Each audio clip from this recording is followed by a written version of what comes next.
Laissez les petits-enfants, ne les empêchez pas de venir vers moi, car le royaume des cieux est pour ceux qui leur ressemblent. Matthieu chapitre 19, verset 14. Instruis l'enfant selon la voie qu'il doit suivre, et quand il sera vieux, il ne s'en détournera pas. Proverbe chapitre 22, verset 6. Honorables membres du jury, mesdames, mesdemoiselles et messieurs, bonjour. Je suis Charles Auguste-Louis, élève du nouveau secondaire 1 au centre d'éducation de Danelou, représentant de l'institution à Chicago. En ce 36e anniversaire de la commémoration de la Convention relative aux droits de l'enfant, je suis là en tant qu'intervenante pour discourir autour de ce sujet. Ensemble, continuons à transformer la vie des enfants. Mon travail se divise en 5 parties. Une mise en contexte, les besoins fondamentaux des enfants, les obstacles liés à leur bien-être, comment transformer leur vie et le rôle de chacun. L'enfance, c'est une période décisive de la vie de notre humain. C'est à ce moment-là que se construisent les bases de sa personnalité, de son savoir, de sa valeur et de sa confiance. Malheureusement, beaucoup d'enfants vivent encore dans des conditions difficiles et précaires. Pauvreté, maltraitance, abandon, viol ou manque d'éducation. C'est pourquoi le thème de cette année, ensemble, continuons à transformer la vie des enfants, résonne d'une façon particulière.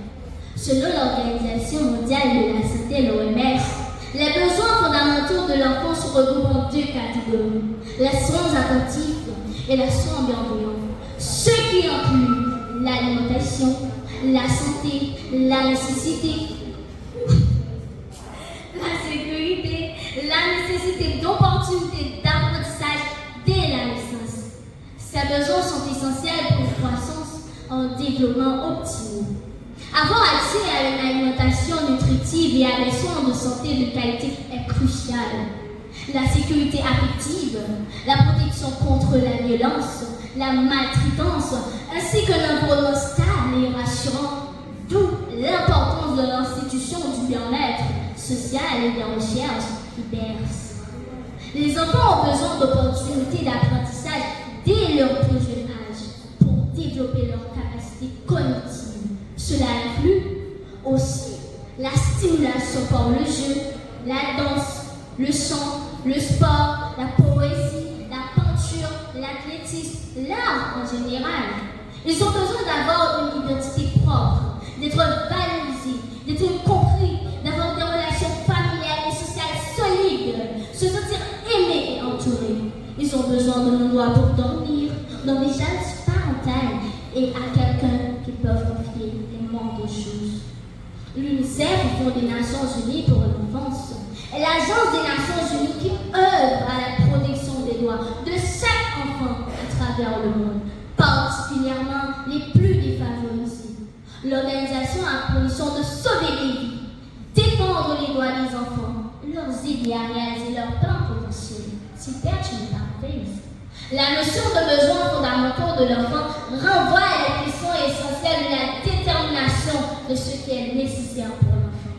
Le terme fondamental, ça va crier au plus polysémique de cette expression, pouvant renvoyer aux besoins les plus vitaux, au sens où on le prend sans dispenser, ou encore aux éléments dont a besoin l'enfant pour être considéré comme un sujet de droit et non comme un objet d'intervention.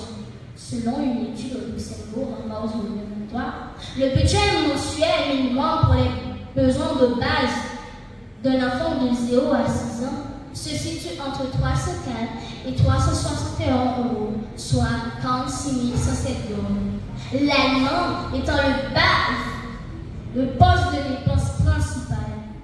Ces manques peuvent engendrer des inégalités territoriales et socio-économiques.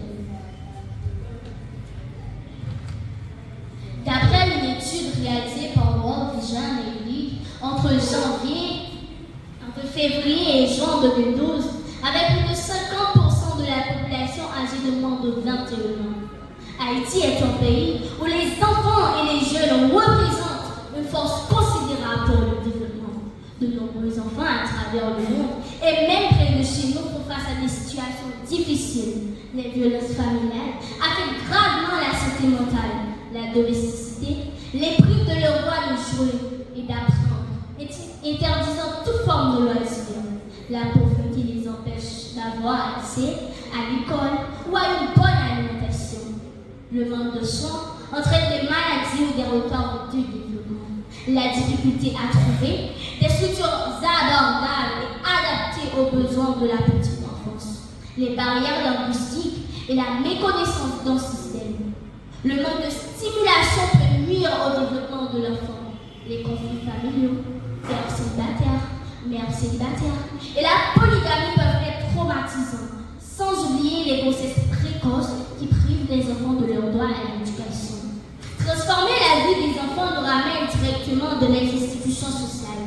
Les unes ont pour objectif de former, d'éduquer, comme la famille, l'école, etc. Tandis que d'autres, comme l'UNICEF, l'UNICEF, les associations des handicapés, des défavorisés, des orphelins, ont pour but de défendre les intérêts de leurs membres. Les enfants ont besoin d'avoir accès gratuit à une éducation de qualité. Il leur faut des matériels adéquats, des centres de santé abordables et accessibles, la création d'espaces sûrs pour les orphelins, les handicapés, les démunis. Soutien aux familles en difficulté pour éviter l'abandon scolaire. L'assistance psychologique selon le besoin d'une éducation sexuelle complète pour les enfants qui atteignent la puberté. La présence de modèles jeune, l'exemple vaut plus que les pensées.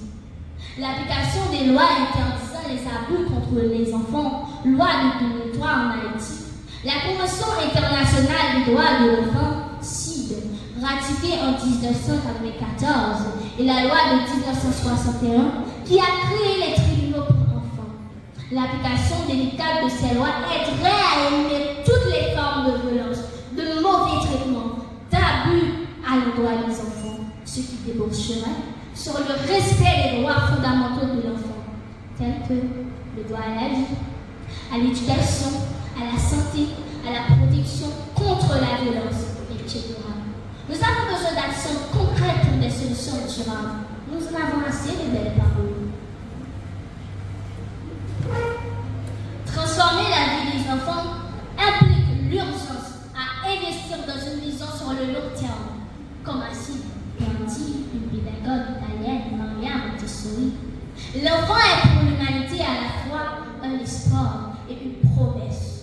En prenant soin de lui comme de notre trésor plus précieux, nous travaillerons à faire grandir l'humanité.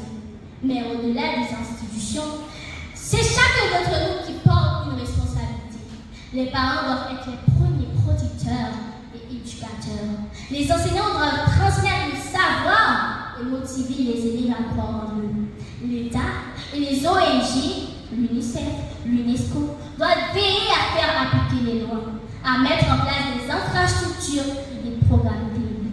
Nous les jeunes, les citoyens, nous devons faire des campagnes, du bénévolat ou tout simplement être attentifs aux enfants autour de nous. Nous devons être les gardiens actifs des droits de l'enfant. Nos engagements d'aujourd'hui détermineront l'avenir d'une génération tout entière. Continuons à agir, à éduquer, à sensibiliser, car changer la vie d'un enfant, c'est changer le monde. Ensemble, refusons les différences, baptisons un monde plus juste, plus humain.